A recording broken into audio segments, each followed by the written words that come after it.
کیا موت واقعی ہر چیز کا خاتمہ ہے یا یہ ایک بڑے سفر کا آغاز ہے؟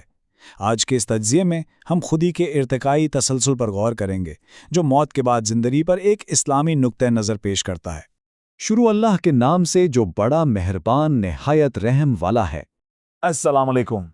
یہ وہ گہرے سوالات ہیں جن پر علامہ غلام احمد پرویز نے اپنی کتاب اسلام ایک چیلنج میں روشنی ڈالی ہے۔ آج ہم ان کی کتاب کے 10ویں باب بقا، انفرادی اور اجتماعی کی روشنی میں زندگی اور موت کے موضوع کا جائزہ لے رہے ہیں۔ تو آئیے اس گہرے موضوع میں اترتے ہیں۔ ذرا سوچئے، کیا ہو اگر موت ایک خاتمہ نہیں بلکہ ہمارے ارتقائی سفر کا اگلا پڑاؤ ہو؟ قرآنی نقطۂ نظر سے دیکھیں تو موت کو ایک انجام کے طور پر نہیں بلکہ زندگی کی ایک نئی اور مختلف شکل کی طرف کھلنے والا دروازہ قرار دیا گیا ہے۔ قرآن کریم خود اس تبدیلی کی طرف اشارہ کرتے ہوئے فرماتا ہے، ہم نے تم میں موت کو مقدر کیا ہے تاکہ ہم تمہاری شکلیں بدل دیں اور تمہیں اس حالت میں پیدا کریں جسے تم نہیں جانتے، اور تم پہلی پیدائش کو تو جانتے ہی ہو، پھر تم غور کیوں نہیں کرتے؟ تو اس آیت سے بالکل واضح ہو جاتا ہے کہ موت ایک خاتمہ نہیں بلکہ ایک ایسی نئی حالت میں منتقلی ہے جس کا ہمیں ابھی کوئی علم ہی نہیں۔ اچھا، تو اس سارے تصور کو جو مرکزی خیال ہے وہ ہے حقیقی خودی۔ یہ ہماری وہ ذات ہے جو جسمانی نہیں ہے، اور اگرچہ اس دنیا میں کام کرنے کے لیے اسے جسم کی ضرورت ہے، لیکن یہ خود طبیعتی قوانین کے تابع نہیں ہے اور جسم کے فنا ہونے کے بعد بھی باقی رہ سکتی ہے۔ قرآن اس نظریے کو مزید پختہ کرتا ہے، کہہ دو تم پتھر بن جاؤ یا لوہا یا کوئی ایسی چیز جو تمہارے خیال میں اس سے بھی زیادہ سخت ہو، پھر وہ پوچھیں گے ہمیں کون دوبارہ زندہ کرے گا؟ کہہ دو وہی جس نے تمہیں پہلی بار پیدا کیا۔ یہ آیت ہمیں یاد دلاتی ہے کہ ہماری خودی مادی طاقتوں کی پیداوار نہیں اور اس کا خالق اسے دوبارہ وجود میں لانے پر پوری طرح قادر ہے۔ مصنف کے مطابق یہ خودی اللہ کے امر یعنی اس کے تخلیقی حکم سے وجود اور رہنمائی پاتی ہے، اور یہی وہ الہی توانائی ہے جو پوری کائنات کے ارتقائی عمل کو بھی چلا رہی ہے۔ لیکن اس تصور کو سائنسی اور فلسفیانہ نقطہ نظر سے کیا چیلنج درپیش ہے؟ یہاں آ کر ہمیں دو بالکل الگ الگ ویو پوائنٹس کا سامنا کرنا پڑتا ہے۔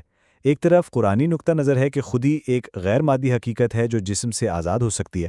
دوسری طرف مادی نقطہ نظر یہ کہتا ہے کہ ہماری شخصیت، ہماری یادداشت، سب کچھ دماغی اعصاب کا نتیجہ ہے، اور دماغ کے ساتھ ہی یہ سب بھی ختم ہو جاتا ہے۔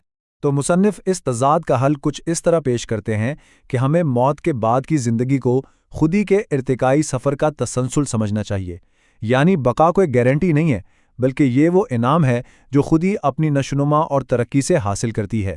اس پیچیدہ تصور کو سمجھنے کے لیے ایک تتلی کی مثال بہت خوبصورت ہے۔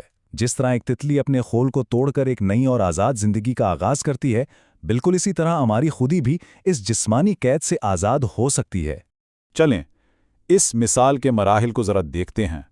پہلا مرحلہ ہے لاروا کا، یعنی ہماری انا جسم پر انحصار کرتے ہوئے پیدا ہوتی اور نشوونما پاتی ہے۔ دوسرا مرحلہ ہے کرائسلس کا، جب انا اندرونی طور پر مضبوط ہوتی ہے۔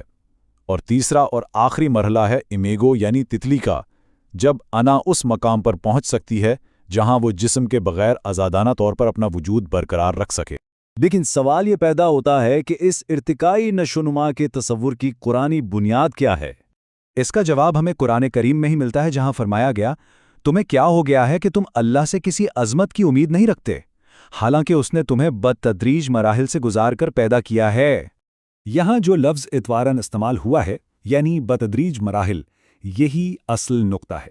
اس سے ظاہر ہوتا ہے کہ انسانی خودی کا مقصد ایک جگہ ٹھہرنا نہیں بلکہ مسلسل ترقی کرتے ہوئے اعلیٰ مراحل کی طرف سفر کرنا ہے۔ تو اس ساری گفتگو کا نچوڑ یہ ہے کہ بقا کوئی خودکار عمل نہیں بلکہ یہ خودی کے ارتقائی سفر کا وہ ثمر ہے جسے کمایا جاتا ہے۔ ہمارا مستقبل اس بات پر منحصر ہے کہ ہم نے اپنی ذات کو اس دنیا میں کتنا پروان چڑھایا ہے۔ اس کے ساتھ ہی آج کا ہمارا یہ موضوع اختتام کو پہنچتا ہے۔ اگلے موضوع کے ساتھ پھر ملاقات ہوگی، تب تک کے لیے اللہ حافظ۔